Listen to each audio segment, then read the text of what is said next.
is ah. So if you open your mouth, ah, ah. Trouble pronouncing certain letters, voice disorders, stuttering. These are speech and language problems, and they're a lot more common than you might think. Speech and language disorders do not discriminate. You're going to find it in young kids, adults, people of different racial backgrounds, different socioeconomic levels. You're going to find that no matter who the person is, it can be a problem for anybody. In fact, that is, in a way, what drew Jennifer Olfke to be a speech and language pathologist. I knew I wanted to work with people. I knew I wanted to work in a way that I could help people. And one week we had a speech and language pathologist come in and describe what they do for a living, and I was just hooked from that point on. And I said, this is what I want to do. There are a lot of different causes behind speech problems, things ranging from accidents to stroke. But Olfke primarily works with children, which changes the scope of possible causes. But for a child, a lot of times it can be developmental. It's something that may have occurred in the womb. It could be, after they were born, there could have been trauma at birth. So there's just a variety of different ways that a child can end up with a speech or language problem. Speech pathology is a field that has benefited from heavy research over the years, but there are constantly breakthroughs on the horizon.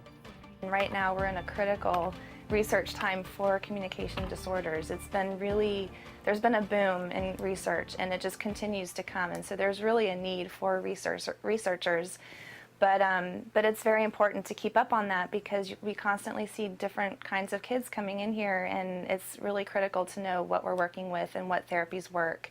You can do so many different things as a speech and language pathologist, and if you get to a point in your career where you're thinking, I don't know if I want to do this anymore, but I'd rather do this, or I'd rather be in this setting, you can change your setting but still be a speech and language pathologist. So there's much more variety without changing your whole career path. Right hand, left toe, right hand. It's a career that demands patience. Working with children can sometimes mean dealing with behavioral problems. But Olfke says what she finds most challenging is being patient with herself, because sometimes she doesn't get the results as quickly as she'd like. But that's just part of the job she clearly loves.